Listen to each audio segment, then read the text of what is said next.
So where'd you just come from? I just came from L.A., Los Angeles. Los Angeles. It's the City of Angels is what they say. It is, that's what they say. Went there for TFCon, Transformers Convention. Okay. I couldn't think of any other jokes that had TF in there. I mean, you can try. I'll let you think of things while we fun for a little bit. But no, it's a Transformers Convention, originally a Canadian-based, based out of Toronto. Transformers Convention that's been running since 2002. Mm-hmm. And they started recently dipping their toe across the pond in 2014.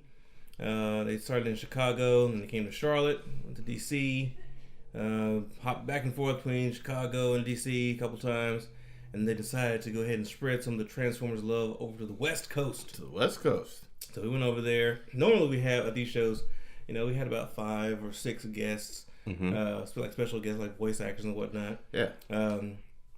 As quite frankly, it just costs money to fly people places, Correct. But over in LA, since everybody lives there, already live in LA. We were able to get like 30 guests. Damn. I thought you were going to say like 10, 11. No, it was like, hey, they're out the street. Just go ahead and call them over and see what they want to do. Yeah. He's at the Starbucks, right? And it was cool, man, because we had a lot of guests that just kind of showed up impromptu, like, hey, I'm in town for the weekend. Let me just stop on by, do some autographs or whatever. So, I mean, first of all, you're not too big, all right? You got to let the programming people know when you're just showing. You can't just Chris Claremont your way in here. That's what he does at Heroes Con. Did you know that? Does he? Yeah. Just shows up? Yeah, he just shows up. And they just hastily assemble a table. And there's Chris effing Claremont, one of the greatest comic book writers of all time. He just sneaks all up in your bit, sneaking in there. I mean, it's apparently works. They don't say no. You're not gonna say no to Chris Claremont.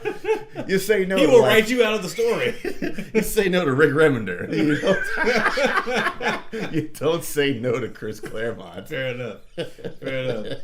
So we are back. This is the 21st episode of ABCs or TPBs, and we're going with the U's today.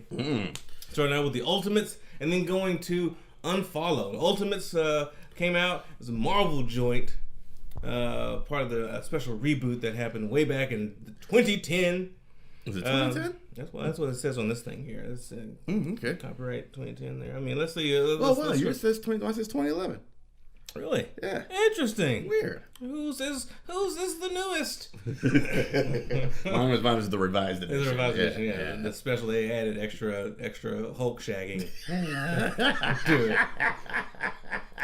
it.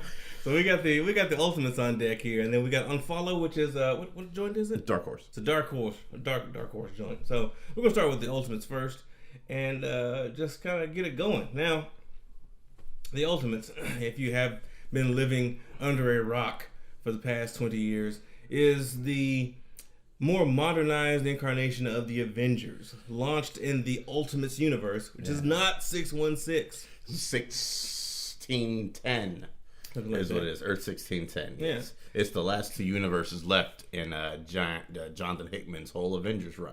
It's Earth 616 and Earth 1610. It gained notoriety and controversy because it was rebooting essentially rebooting or just releasing these characters that we all have come to know and love over the years into more modern times. Right.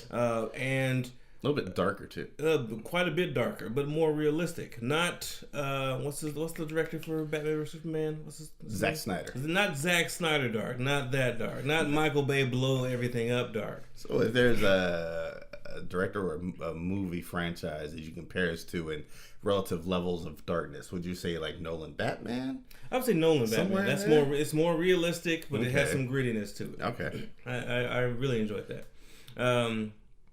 But this series gained that notoriety because of that controversy, but then fans grew to accept it because, for one, it didn't encroach upon the 616. True. Which is what everyone, is like, must keep it holy. Keep the continuity. Keep it pure. I don't want to be nationalistic on air. I'm pretty sure that's what people were talking about when Ultimate Universe started. Pretty much. But no, this one it came to be accepted as just another take.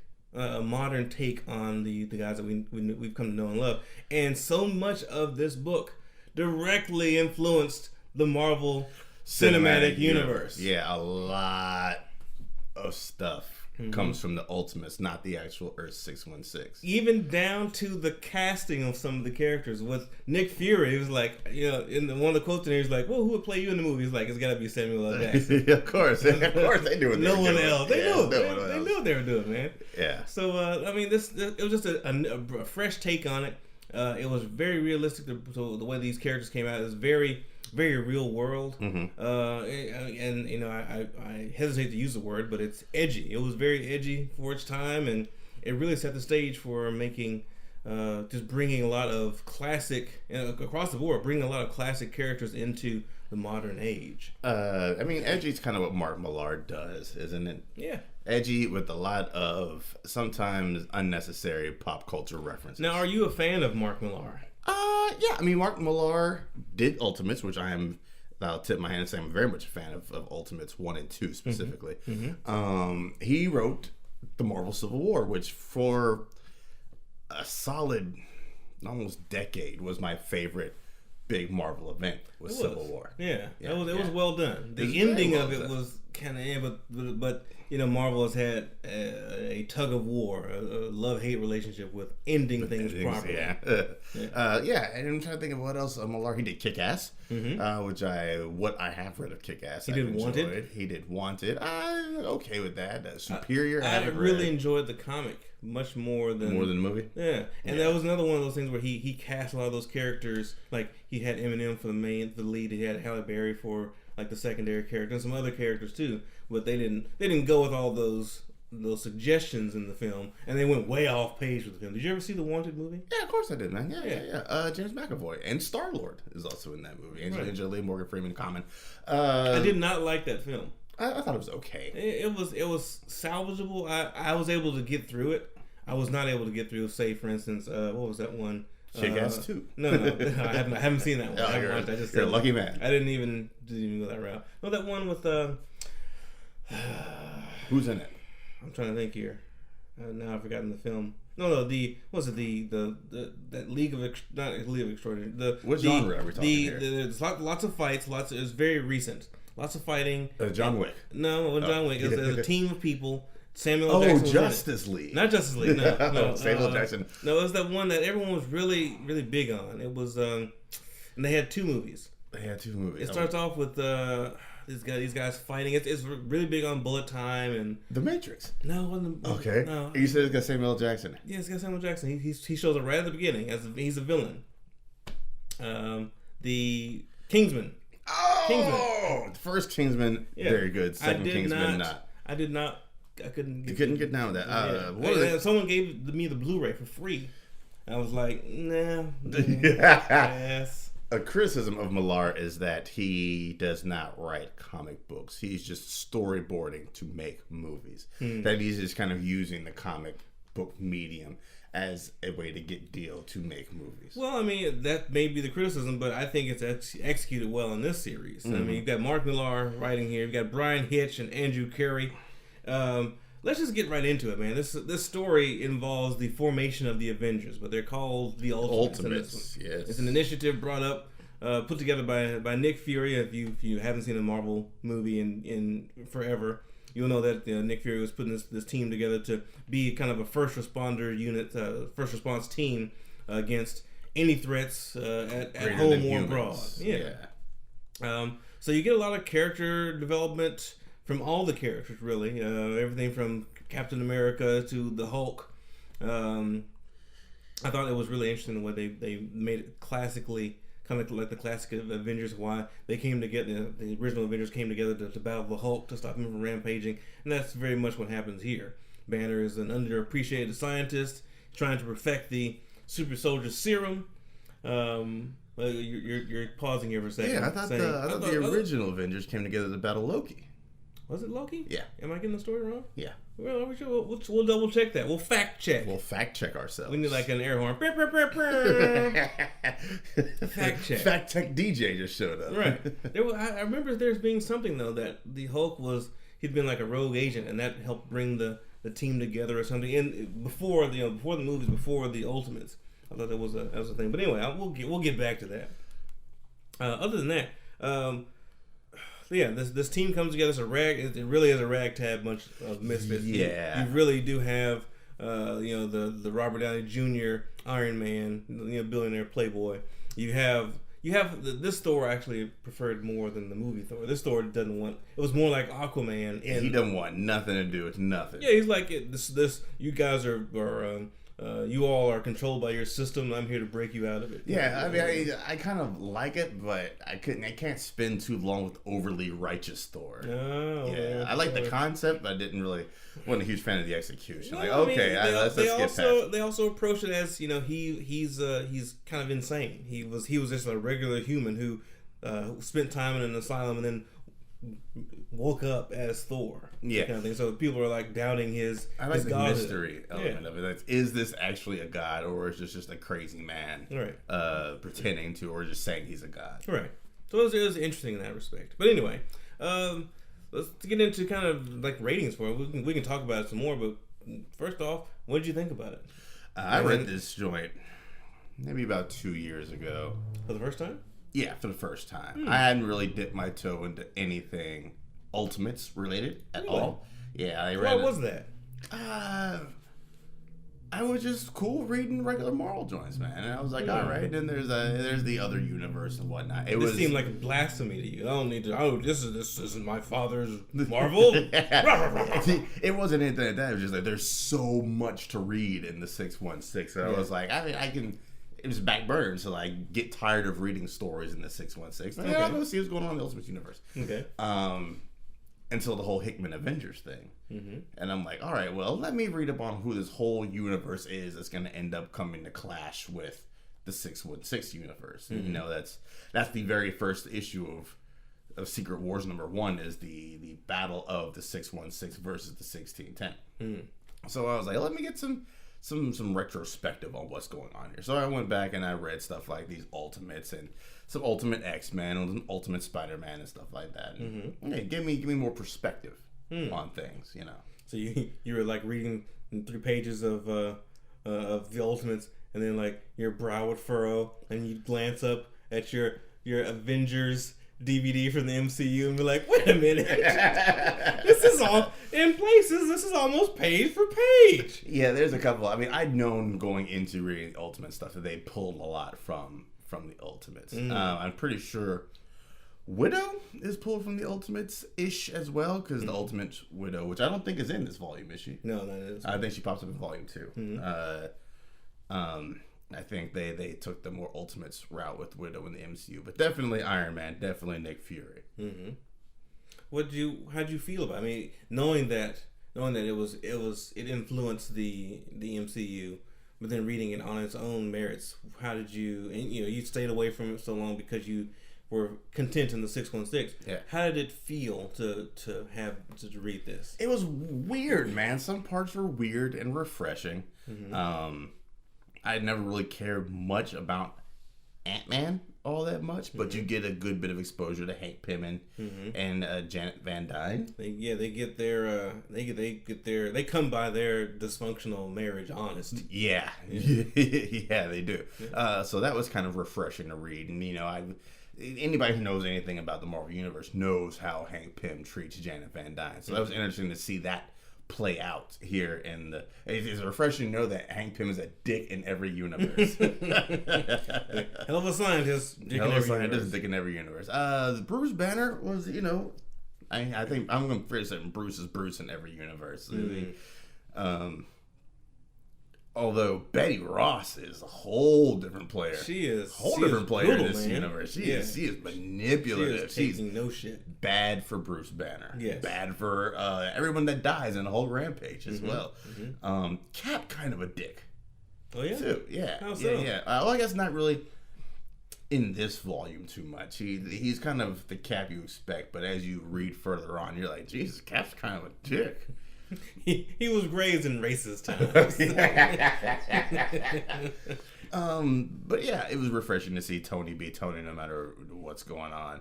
They wrote Nick Fury as if it was Samuel L. Jackson saying those lines. I found myself as I was reading through this wishing that the MCU Nick Fury, Samuel Jackson, had been more of a,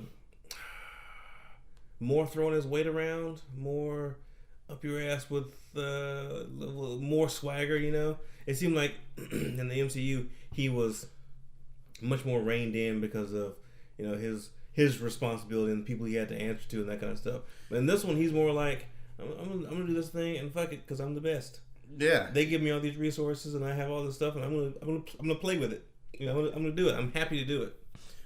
Yeah. Well, you really don't see the Nick Fury or the Shield organizational structure in this, whereas in especially in Winter Soldier, you see that he has boss. Yeah. And, Alexander Pierce. Pierce has to report to the World Security Council. And this one, it's implied. And then in the series, it's implied, and it's more of that. It's given more of that. Well, Nick Fury, he's the head of Shield, so he's the head honcho. Yeah, that's the one thing. Like I've always thought of Nick Fury as he's director of Shield. Mm-hmm. So in my mind, because I worked with various government agencies, the director of the FBI is the head of the FBI. Director of CIA is the head of. But in this case, Nick Fury, the director of S.H.I.E.L.D., is still not the head of S.H.I.E.L.D. Right. He still has bosses within S.H.I.E.L.D. that he has to report to. But this one seems more like he's top dog. Right. And he's able to, like you said, throw that weight around a little bit more. I wish that could have shown more through in the MCU, but he's got limited screen time. So I mean, he's got the most screen time in what? Probably Winter Soldier, maybe so. Yeah, I mean that's not his movie; it's Cap's movie. But I wish he had more screen time going forward. I guess we'll see what kind of screen time he has in Far From Home. Yeah. I guess he's been grabbing more screen time as the series have gone on, and they've been killing off more characters. Might as well give him more airtime. Well, I have a feeling that we won't be seeing him too much after Far From Home. Yeah. I think his time at MCU is coming to an end. Interesting. Yeah. What else is going on this? What do you think about the artwork in this? Brian Hitch is a better writer than he is an artist. Oh yeah. I loathe the Iron Man armor in the Ultimates universe. Yeah, that's design. That is. Someone gave him a design, or he came up with a design. Someone greenlit it. But just because the design is shitty, does that translate into everything else he's done in the book? No, I'm just not a huge fan of his artwork in general. Like, it's serviceable. He did a Justice League of America, an 8 or 10 issue run. Dope story. Loved it. Spent months between issues waiting. And ultimately really dug it. Satisfying. It ended up being kind of his trial run because when the Rebirth thing happened, they gave him the Justice League proper title. But the artwork for that, I was kind of like, the art didn't carry the story. Sometimes in here, like the splash page of the first time we get Giant Man as Giant Man. That's kind of dope. Yeah.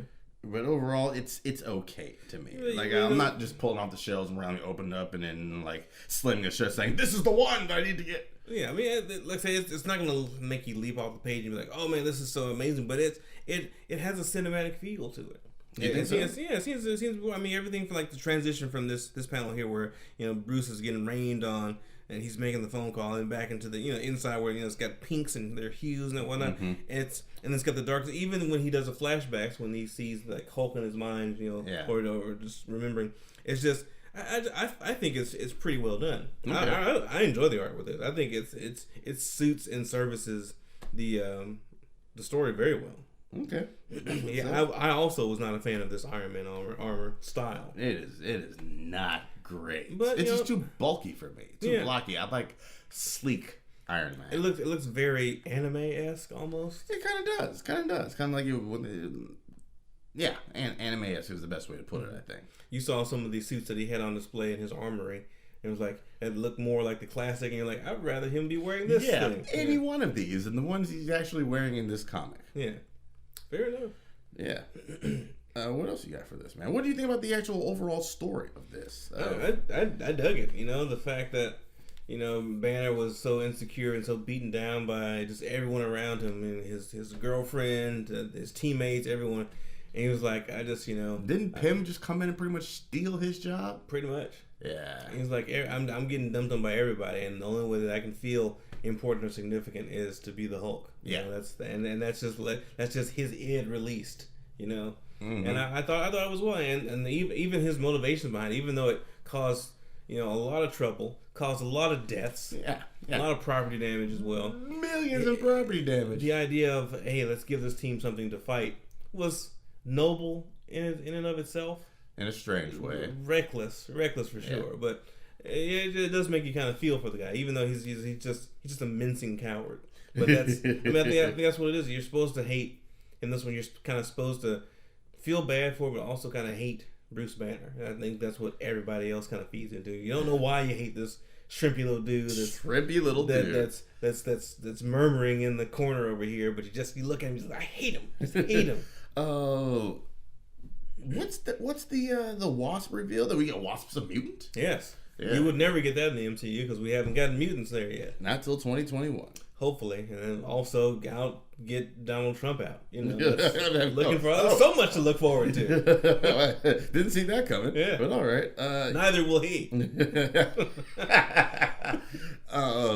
What I can't remember what really starts the big fight between them.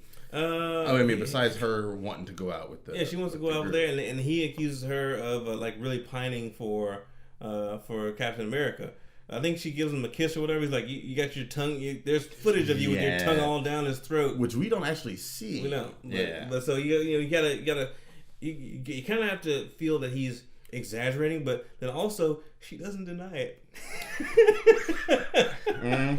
doesn't deny it, and that's where I kind of rolls into my Cap is a dick thought because they start dating in Volume 2, and I'm like, can't we just go and snatch Pym's wife like that? Well, that's not the Captain America that I know. Yeah, exactly. His life got taken from him, and she's cozying up, and he already knows that. I mean, everyone on the block, they got the 411. They know Hank Pym's a dick. Hank Pym is a dick. So the only way to combat that is you got to give your own dick. But anyway,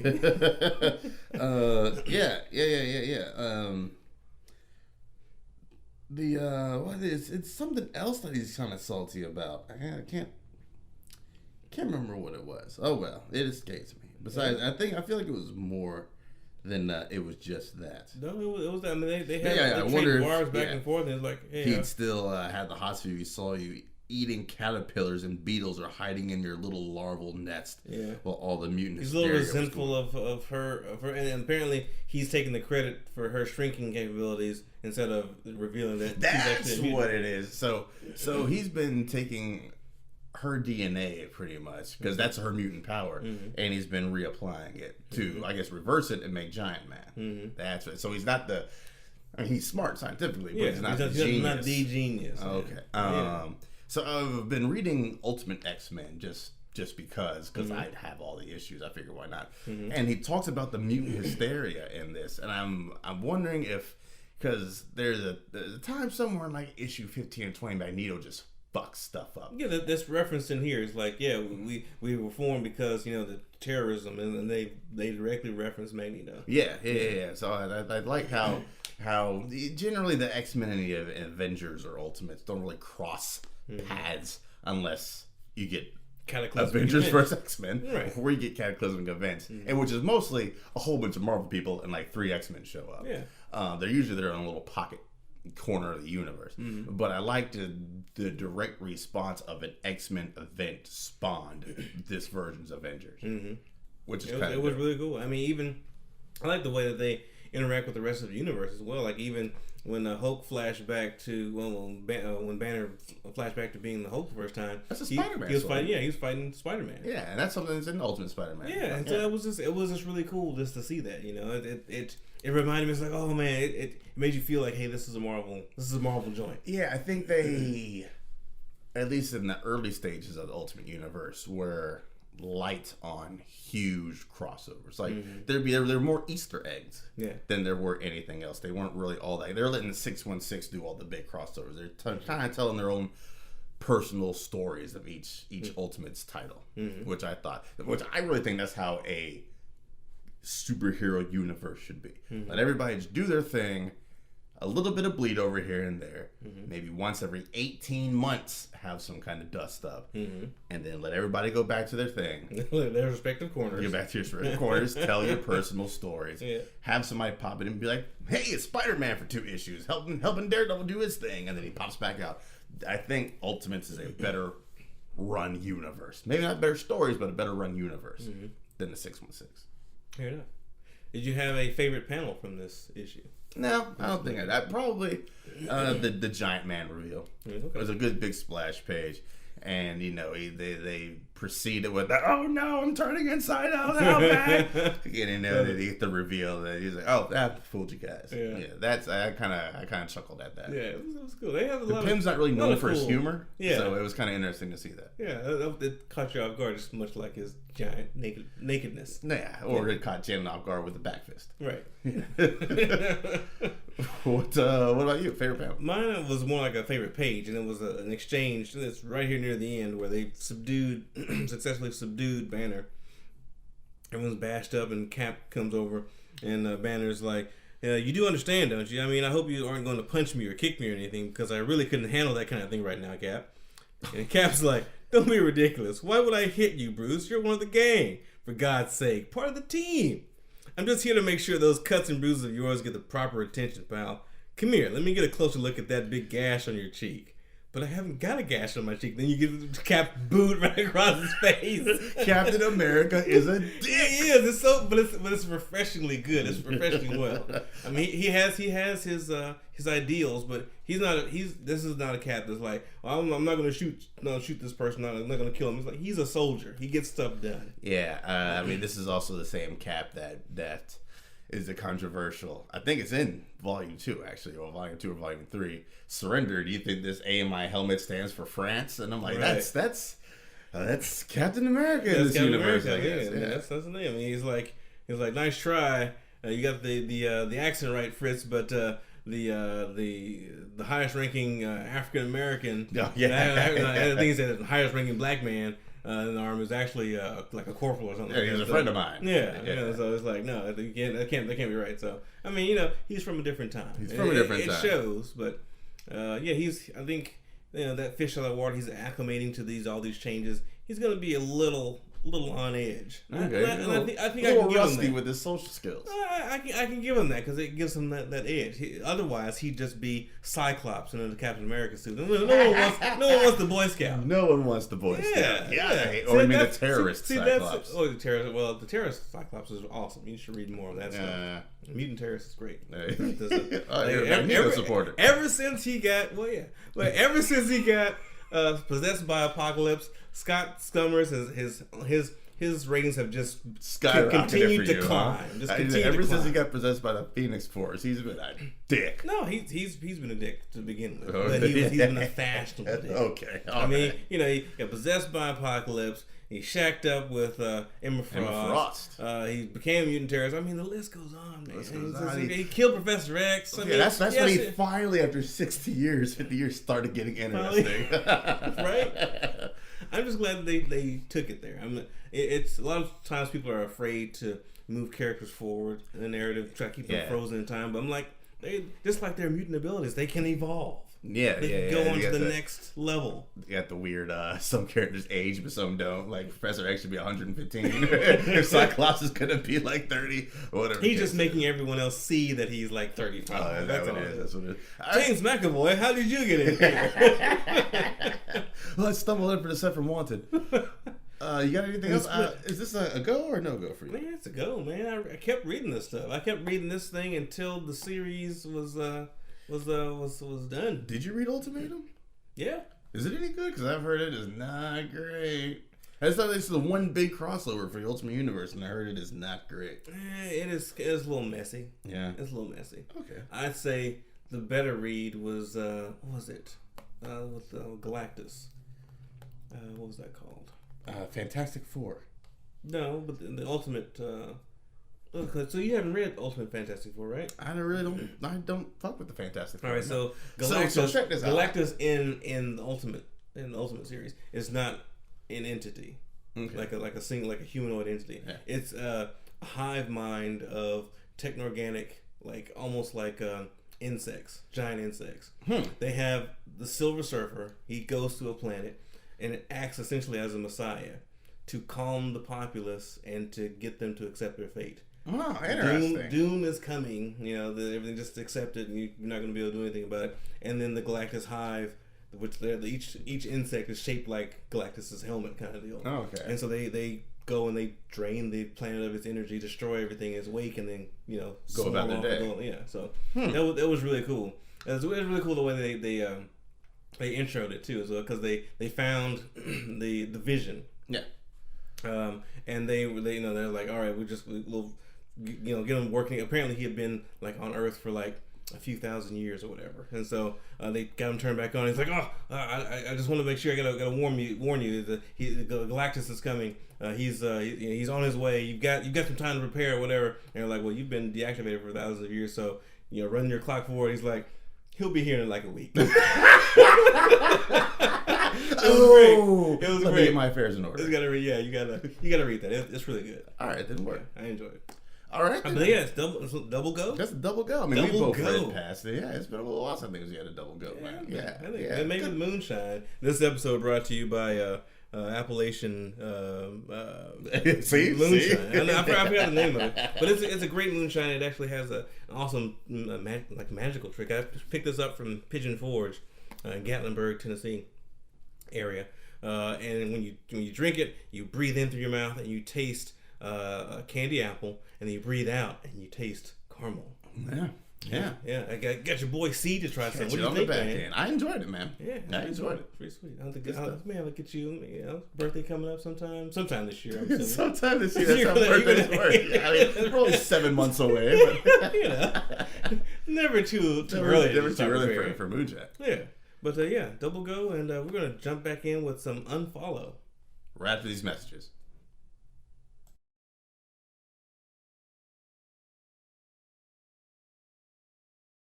Cause chaos. This is MO, isn't it? I mean, what are we, a team? No. We're a chemical mixture that makes chaos. We're a time bomb. You need to step away. Why shouldn't the guy let off a little steam? You know damn well why. Back off. Oh, I'm starting to want you to make me. Yeah. Big man in a suit of armor. Take that off. What are you? Genius, billionaire, playboy, philanthropist. I know guys with none of that worth 10 of you. I've seen the footage. The only thing you really fight for is yourself. You're not the guy to make the sacrifice play, to lay down on a wire and let the other guy crawl over you. I think I would just cut the wire. Always a way out. You may not be a threat, but you better stop pretending to be a hero. A hero? Like you? You're a laboratory experiment, Rogers. Everything special about you came out of a bottle. And just like that, we're back. Like magic. We're back with the U episode of ABCs and TPBs, man. It's your boy Seed. Accompanied by Ninja Dave. You got it. I guess I forgot to introduce us. That's quite see it. I think by now, in the middle of the episode, you'll know what's going on. No, by now, the 21st episode, I think our listeners would know who we are. What if this is somebody's first time listening? What if I put this out on Twitter and the people know who's this? Now if they're still listening at this point, we can tell them, hey guys, go back to episode 1, episode A. Yeah. And just start listening off from the Start with the authority in Autumn Lands. Share with your friends. It'll be great. Play in the comic book stores. Definitely. That's what on blast. On blast. All the way up. Yeah, so we're here with Dark Horse's Unfollowed. Mm-hmm. I'm pretty sure this is the first. I'm sorry, Vertigo. Mm-hmm. Vertigo. Yeah. Have we done anything Vertigo? Can you off the top of your head think of anything Vertigo we've done? Vertigo. Wasn't that Wolverine? That's complete everything. Ghost Rider, Punisher, Wolverine. I'll never forgive you for that. Those are good times. We got some good stories out of that one. Had some good laughs. Murdered a few people. It was great. Batman versus Predator wasn't. No, it wasn't Vertigo. This might be a Vertigo. Maybe it's only Vertigo. Okay, Man, I'm trying to. It's really crazy. Crazy. Well, eventually you finally got into the game, Vertigo. Congratulations. Yeah. Unfollow, written by Rob Williams with art by Mike Dowling and Art M. Guerra. Clem Robbins is your letterer. And special thanks to a name I cannot pronounce here. But it's created by Rob Williams and artist Mike Dowling. Now, the whole overall gist of Unfollowed is a person who's created basically what is Twitter. Mm-hmm. Has amassed billions upon billions, and they have cancer, rare form of cancer. For what seems to be just a social experiment, he is going to give all of his fortune away to 140 random supposedly random people. Why 140? Because at the time, that was the Twitter character limit. In equal shares, so everybody got a good couple 100 million, I think. They all fly out to his little private island in order to pick up their money. He addresses them and says, hey, this is the deal. By the time you get home, that money will be in your account. So you all get equal shares, all 140 of you. Unless something unfortunate were to happen to one of you, in which case there'd be 139, and then the wealth would be redistributed and redistributed and redistributed and redistributed. Until there's only one of you. Be weird if that happened. And then dips out. Just dips. And dies. And then... dies. Yeah, or dies. And then shit starts from there. And that's pretty much the overall gist of the first one. It's like Twitter and Battle Royale just had a baby. Yeah, it's the Twitter games. Yeah. Is what this is. It also has a weird kind of like a mystical element to it. It's got a little bit of weird mystical element to it. This billionaire's enforcer, I guess you could say, is completely off his fucking rocker. Rubenstein. Yeah. And he's just doing bidding and murdering people at will. It seems. And is the whole thing as the mask man, which is not really a mask. Yeah, that's his true face. He puts on. It's like Batman. Batman's outfit is the true Bruce Wayne. I don't know, because I guess there are times when Batman can make a frown and the cowl frowns with him. Yeah. This face, this metallic face that he has, it actually moves. It actually moves. Yeah. It's really weird. And he follows a couple of people, not all 140, obviously, but about a handful, 6, 8 individual people in their lives from across the world. What do you think about this, Dave? Man, I fucking loved it. Had you ever heard about this before? I had never heard about it. Yeah. This is my jam. I love it. I love how weird it is. I love the characters. I think my favorite character is Akira. Just because of how weird he is. He's fucking weird, dude. Just he's out there, and he's here to prove the game wrong. I'd say a mix between Akira and Deacon. Deacon, okay, yeah, Deacon's the old dude. rocker. Yeah, I have 2 favorite panels from this, and this is the first is come and see, and he's like this bag full of guns, and look on his face. He's smiling. He's so proud. He's like, right, guys? Am I right? Yeah. So Don't you? I've always focused on the bag of guns. I've never looked at his face before like that. He's so happy. He's so happy.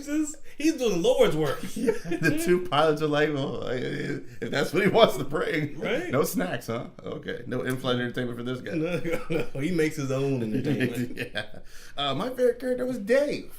Dave, huh? I think Dave's the most relatable. Like, he's probably he is the insert character. Yeah, I think he is the one the audience kind of follows Yeah. the most. He gets the most screen time. Everyone loves Dave's. everyone loves Dave. No one's ever He's been loved since biblical times. Beloved. Goliath didn't like his ass though. Well, Goliath got paid the price though, didn't he?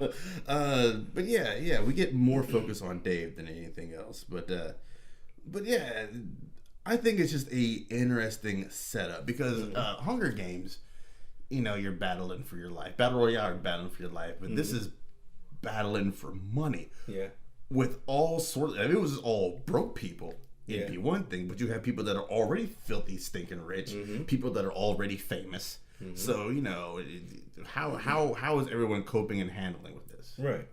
It's it's they're behaving as humans would, which I think is the point of the test. We haven't gotten to volume 2. Have you been reading? I read volume 2, but it was like a year ago, and I finally caught volume 3 on sale a couple months ago. So probably gonna sit down and it's only 3 volumes. It's 3 and done. 3 and done. 3 and done, man. Short and quick. I won't have to. You know what? I mean, that's a good model to have. Tell your story and then GTFO. Yeah. I'm a fan of, especially like anything that's not a superhero story. For the most part, there's passes. You're a fan of anything that's not a superhero story? No, you're on the wrong. You're on the wrong profession, my friend. 5, maybe 6, 7.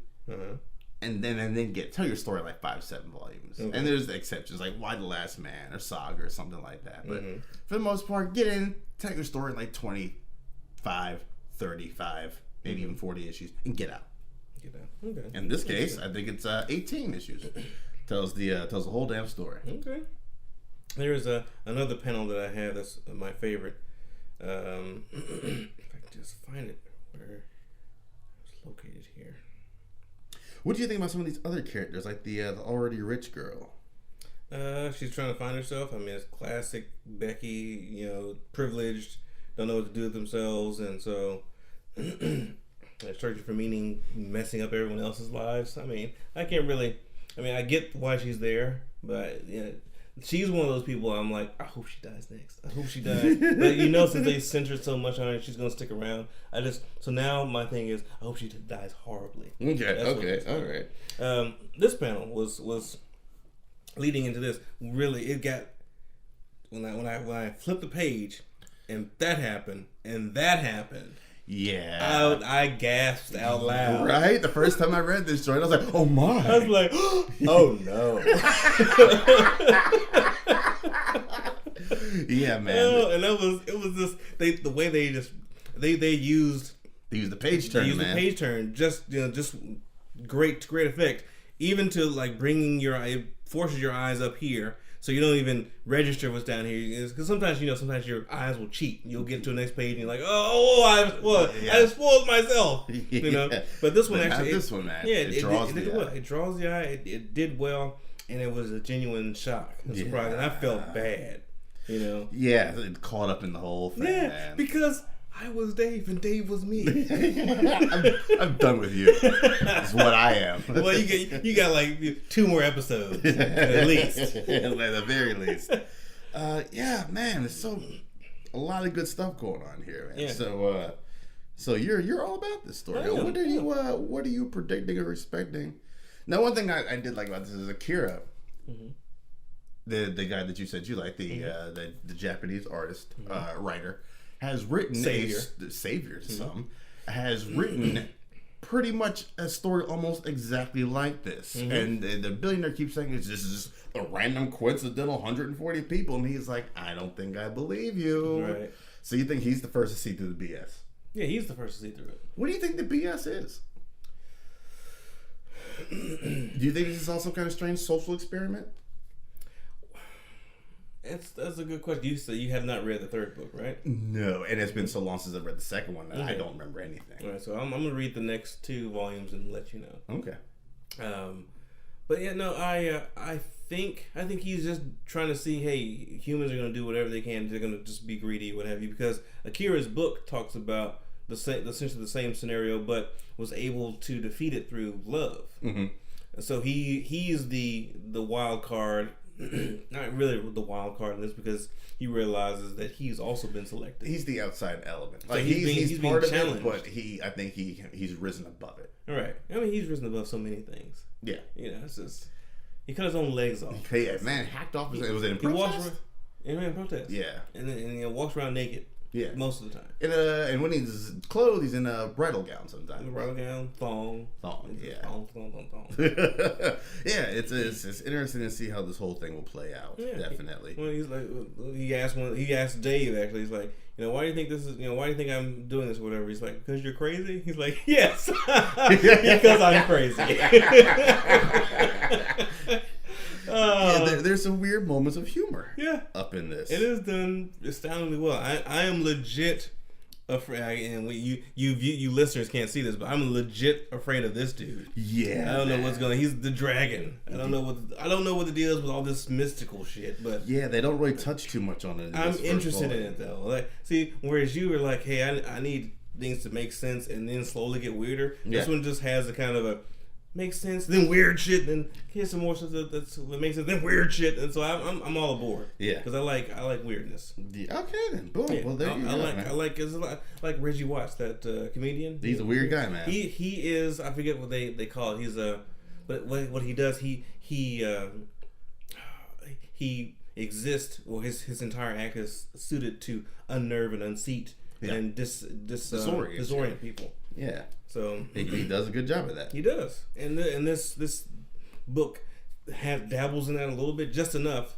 But with the rest of the storyline, it's really cool. See, the dragon dude disquiets you, but Rubenstein, oh yeah, I mean it's effing weird. He's a given. I don't know what's going on. He's the known evil. He's the known evil. I was like, yeah, you gotta, it's like, yeah, you're keeping an eye on that guy, but then the dragon. He's that other guy in the room that's just quietly going around murdering people in the most most horrible ways. I mean, we're introduced to him murdering someone. True. Very true. And the thing is, I don't know the way it was shot. I don't know if he actually murdered someone who was one of the 140 and then just took their place. You know, it seems like one of those agents of chaos type of things. You know. Yeah. So I don't know. He's just murdering his way through life. Yeah, pretty much one way to get through life. Yeah. So that's a double go. Double go again. Go again, man. Yeah. The users were successful. So you've been, I'm sure you pull out the Excel spreadsheet to chart how many no-goes we've had. I have not. All right, that's fine. We'll see how strong this relationship is. I might just wait until we're all done with the Z's, and then I'll have a full. No, you can sit down and just do it all in one go. Also, you're gonna buy your lottery ticket tonight? Why is that? You're gonna buy your lottery ticket tonight. It's up to some astounding number now. Apparently, you should do it. I'll say this. Just buy into the pot so that when I win, I get that much more. Speaking of 140, for the one that it got up to $1 billion, I was telling a coworker at work maybe earlier that week, and I was I could deal with $1 billion. People were like, it's just $1 billion. I can deal with $1 billion. I think they finally claimed it because it all went to one person, if I remember correctly, and they ended up still with like 600 or 700 million after everything had been paid out. Well, that's because just about everybody goes ahead and gets the full payout. Lump sum, which is exactly what you should do. Well, no. Yeah, because when you die, those payments stop. Whereas, give me all my money now, and I can figure out after I die. I can have it in my will, how to disperse it to family and friends, whatever the case may be. Get all that money once. Because what if you took the yearly installment and you died in the second year? Well, then there's not really anything I can do about it, is there? If I'm dead, then I really don't give a shit. But I've been telling the coworker, I was like, man, but if I live, I get more money. I have more cushion. I get more chances to do things and live a normal life instead of just blow it all on cocaine and hookers. Well, nobody told you would do. No one told you. Yes, no one told you to That's do why that. You died. That's why you died. No, cocaine and hookers. First of all, that's the first thing they tell you not to do. It's hookers and cocaine, not cocaine and hookers. One priorities, Dave. Well, yeah. What would you do with your? My money? Yeah. There were so many. I have so many ideas. Everything from card games to sustainable villages. It's everything under the sun. All these ideas. I've made lists of stuff that I would like to do. Okay. And I'd make those things happen. Well, you heard it here first. When Dave wins the lottery, we're getting sustainable villages only for the listeners of this podcast. Here you go. Actually, only for the Patreon subscribers. www.patreon.com/PopRigaPodcast. Get in there, find a tier that's right for you. Woo woo! I do believe it's somewhere in the $5 tiers where you get the option to live into sustainable housing. There you go. Actually, $6. $6. We bumped it up. We bumped it up just a little bit. All right, you got anything else, Dave? Wrapping this up? That's it, man. It's been a good episode, man. Glad to have you over, man. We're ready for the next one of the V's we're gonna get into. We got the light at the end of the tunnel, sir. I got my V. You got your V. His just as a preview. His V is Velvet Before the Living End. And yours, sir? I don't remember. Don't know. Right, I had a stack of them. Let's see. I kept the. You got the whole thing there. The document here. Well, if you have a picture of it, then I have the V's in that stack. Well, I mean, if you have the document too, text, I got also Google Docs. Listeners, just sign in. I don't have time to sign it, so we'll figure it out. All right, so it's a mystery, folks. Chime in on the Paprika group page and guess if you guess correctly, then you'll win a secret prize. Oh, hold on a second. Now I think about it, I do have my other phone on me. Don't try to ruin a surprise now. See, I kept it in the car. We've already put it out there. It's in the ether. It's in the car. On the internet. Yeah. Go ahead and guess, people. So go ahead and guess, and then we'll give you a prize, whatever it might be. You don't know what it could be. It could be great. Could be worthless. You'll find out. Marvel Knight, no prize. We'll give them a prize. Oh, okay. Yeah, it'll be something. It'll be something legitimate. Stay tuned. Alicia Gomez, looking at you, kid. Looking at you, the only listener of this show. Till then, you guys take it easy and have a good one.